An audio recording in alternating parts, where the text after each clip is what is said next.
안녕하세요. 오늘도 디가니까야의 대반열반경 공부를 시작하겠습니다. 지난 시간에는 수바타 유행승이 부처님께 명성을 가진 교단의 창시자들과 사도들이 최상의 지혜를 가졌는지 안 가졌는지에 대한 질문을 하자 부처님께서 팔정도를 말씀하시면서 팔정도를 잘 지키면 사문이 있고 팔정도를 잘 지키지 못하면 사문은 없다라고 말씀하셨습니다. 팔정도는 정견, 정사유, 정어, 정업, 정명, 정진, 정념, 정을 말합니다.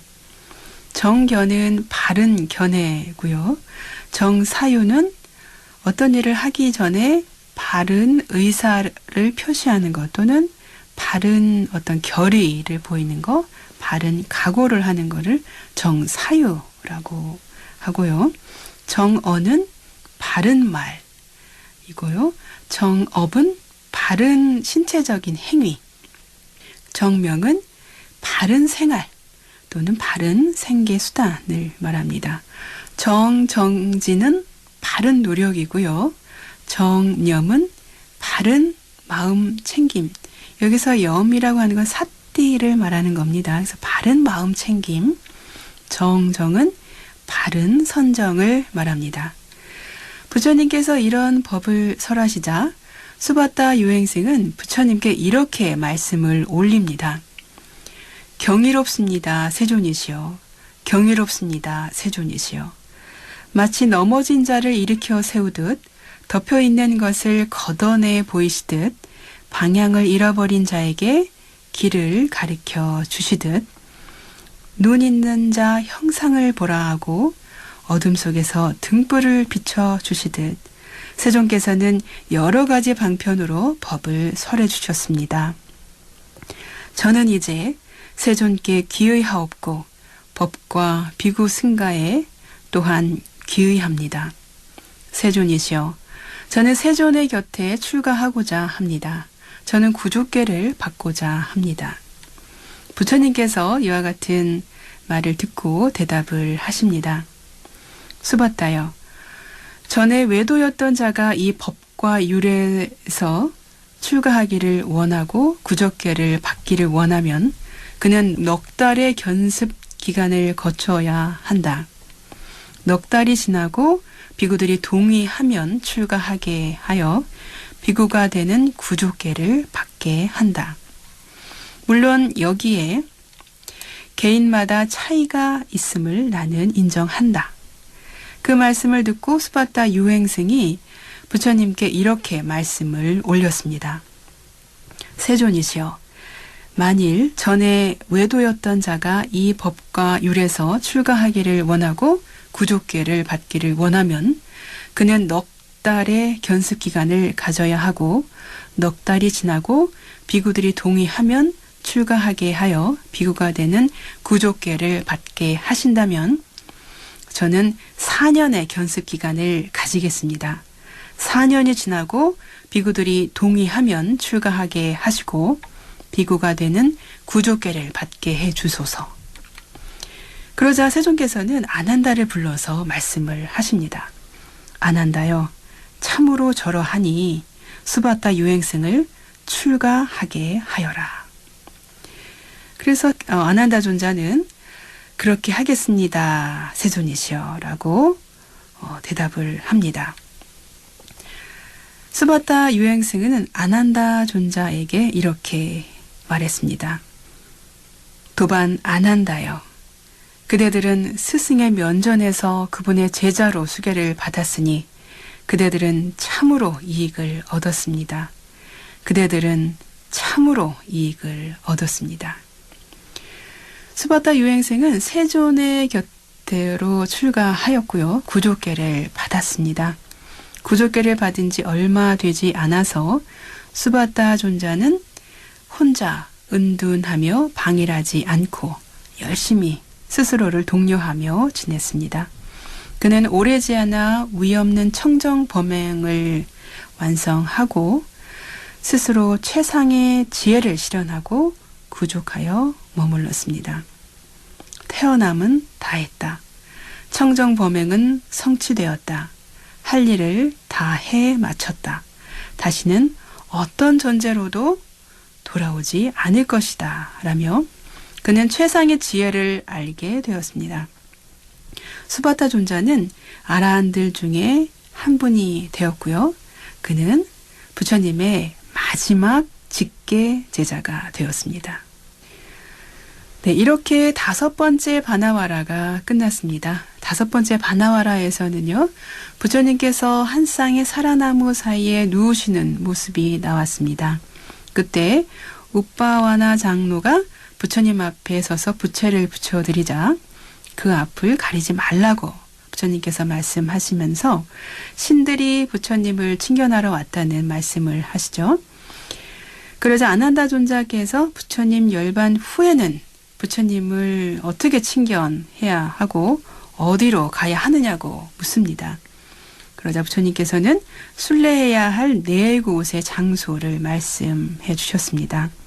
탄생지인 룸비니, 성도지인 보드가야, 초전법륜지인 사르나트, 열반지인 쿠시나가라.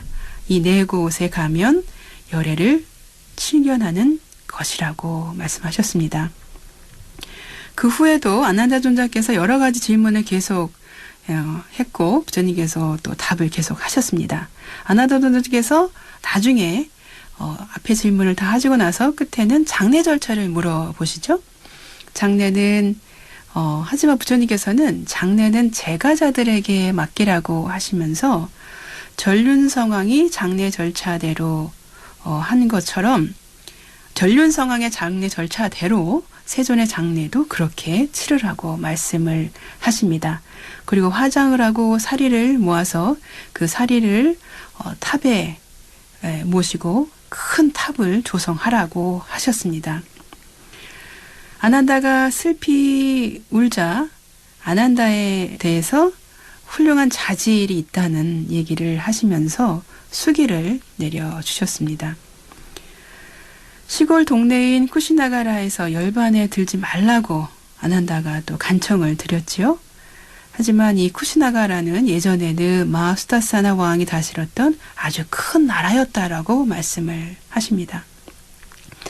그 후에 말라족 사람들이 부처님을 칭견하였고 마지막으로 수바타 유행승이 칭견하면서 부처님께 귀의하고 그래서 마지막 직계 제자가 되었다는 내용으로 구성되어 있었습니다.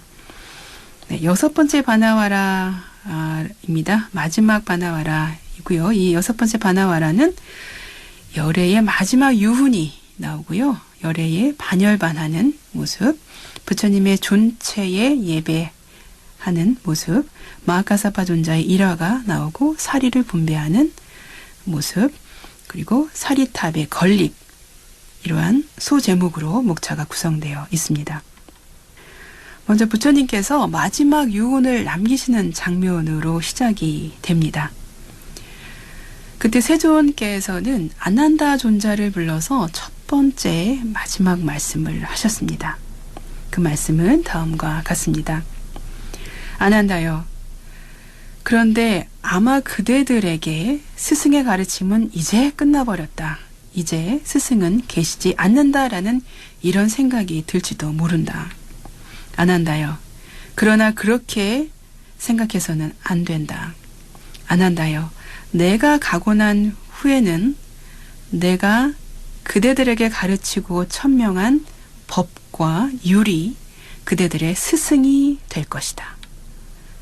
네, 이것이 부처님의 첫 번째 마지막 유언 중에 첫 번째입니다. 법과 율을 스승으로 삼으라고 하십니다. 부처님의 두 번째 마지막 유언은 호칭에 관한 것이었습니다. 그 말씀은 다음과 같습니다. 아난다여, 지금 비구들은 서로를 모두 도반이라는 말로 부르고 있다.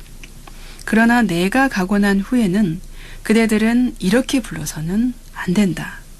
아난다여, 구참비구는 신참비구를 이름이나 성이나 도반이라는 말로 불러야 한다.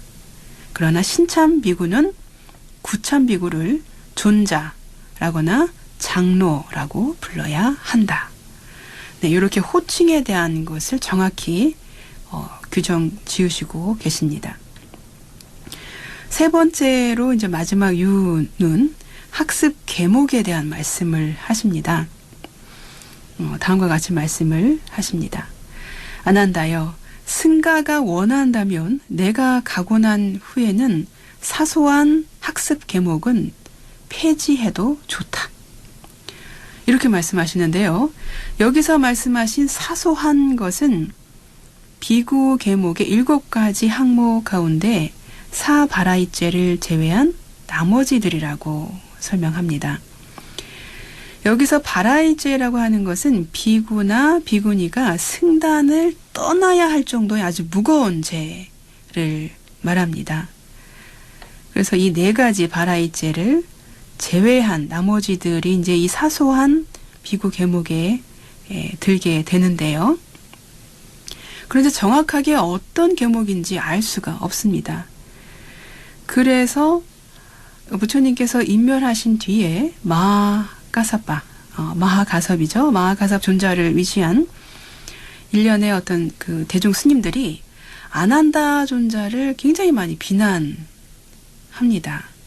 그 비난한 것 중에 하나가 바로 이 아난다 존자가 세존께서 말씀하실 때 도대체 어떠한 것이 사소한 계목인지 여쭙지를 않았다는 것입니다. 이러한 사실로 아난다 존자가 또 굉장한 비난을 받게 됩니다.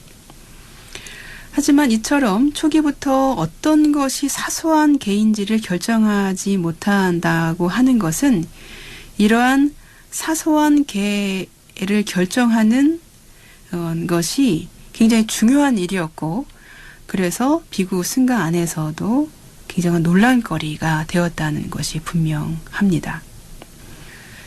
그러면 왜 세존께서는 폐지하라 라고 전적으로 말씀하지 않으시고 원한다면 폐지해도 좋다라고 말씀하셨을까요? 세존께서는 폐지하라고 해서 결집할 때 마하가섭이 폐기할 거라고는 생각을 하지 않으셨던 거죠. 내가 폐지하라고 해도 마하가섭 존자는 폐기하지 않을 것이다 라고 하는 것을 아셨기 때문에 이렇게 선택의 여지를 남겨놓은 것이라고 합니다. 비록 부처님께서는 이렇게 사소한 것을 버려도 된다고는 하셨지만요. 마하가섭 존자 등의 그 직계 제자들인 장로 스님들이 부처님이 제정하신 계를 얼마나 귀중하게 여겼는지를 알 수 있습니다. 이러한 전통은 지금까지도 면면히 이어져 내려오면서 남북의 모든 불교 교단에서 계율의 계목은 하나도 버리지 않고 그대로 지니고 있게 된 것입니다. 마지막 유훈 중에 또 한 가지는요. 부처님께서 출가할 때 말을 타고 카필라성을 빠져나오셨잖아요. 그때 마부였던 찬나가 있었습니다. 이 찬나는 부처님께서 성도를 하신 후에 카필라 바스투를 방문하셨을 때 출가를 했다고 합니다. 그런데 이 찬나는 부처님과 법에 대한 집착과 자만심이 너무 강해서 출가의 이익을 체득할 수 없었다고 합니다. 율장에서는 그 찬나가 굉장히 자만심이 강하고 제멋대로라는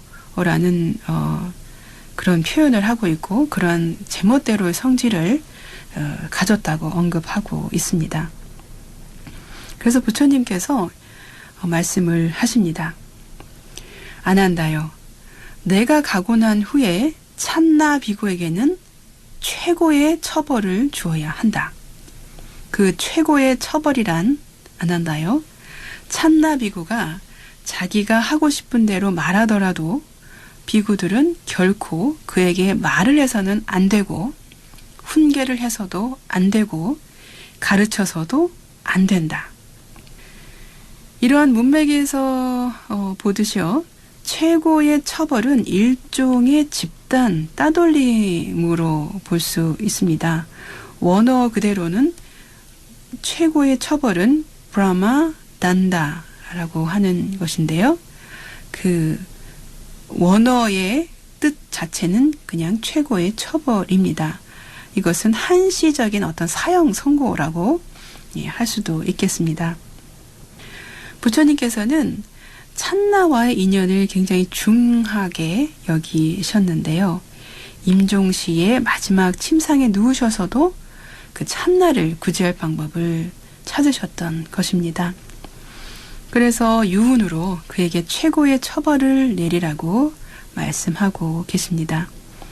율장에 의하면 참나비구는 이 처벌을 받고 정신이 번쩍 들어서 자만심과 제멋대로 하는 성질을 꺾고 홀로 한거하여 열심히 정진했다고 합니다. 그렇게 정진해서 마침내 아라한이 되었다고 합니다. 이런 부분에서 부처님의 대자대비하신 그런 마음을 실감하게 하는 부분입니다. 그리고 나서 부처님께서는 비구들을 다 불러서 말씀을 이제 하십니다. 비구들이여, 어느 한 비구라도 부처나 법이나 승가나 도나 도닦음에 대해서 의심이 있거나 혼란이 있으면 지금 물어라. 비구들이여, 그대들은 우리의 스승은 면전에 계셨다. 그러나 우리는 세존의 면전에서 제대로 여쭤보지 못했다라고 나중에 자책하는 자가 되지 말라. 라고 이렇게 마지막으로 눈을 감으시기 전에 마지막으로 어떤 의심이 있으면 물어보라고 비구들에게 말씀을 하십니다. 부처님께서 이렇게 말씀을 하셨지만 비구 스님들은 침묵을 했다고 합니다. 두 번째로도 세 번째로도 부처님께서는 비구들을 불러서 거듭 말씀하셨지만 여전히 비구 스님들은 침묵을 지켰다고 합니다. 그러다 부처님께서는 다시 말씀을 하십니다. 비구들이여, 만일 그대들이 스승에 대한 존경심 때문에 질문을 하지 않는다면 도반들끼리 서로 물어보도록 하라. 이렇게 말씀하셨지만 비구들은 여전히 침묵을 지켰다고 합니다. 그러자 아난다 존자가 이 모습을 보고 세존께 이렇게 말씀을 올렸습니다. 세존이시여, 참으로 경이롭습니다. 세존이시여, 참으로 놀랍습니다. 세존이시여, 이 비구 승가에는 부처님이나 법이나 승가나 도나 도닦음에 대해서 의심이 있거나 혼란이 있는 비구는 단 한 명도 없다고 제게는 청정한 믿음이 생겼습니다. 그 후 부처님께서는 비구들을 불러서 마지막 말씀을 하셨습니다. 비구들이여, 참으로 이제 그대들에게 당부하노니 형성된 것은 소멸하기 마련인 법이다. 방일하지 말고 해야 할 바를 모두 성취하라. 이것이 바로 부처님께서 하신 최후의 말씀, 바로 마지막 유언입니다. 그 말씀을 끝으로 부처님께서는 반열반에 드시게 됩니다.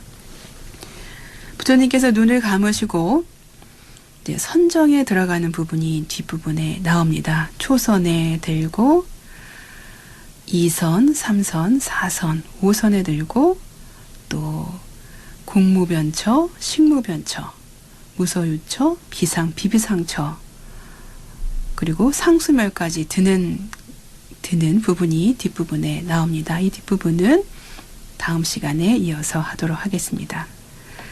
부처님의 유언을 마음에 다시 한번 새기면서 오늘의 경전 공부를 마치겠습니다. 형성된 것은 모두 소멸하기 마련인 법이다. 게으르지 말고 부지런히 정진하라.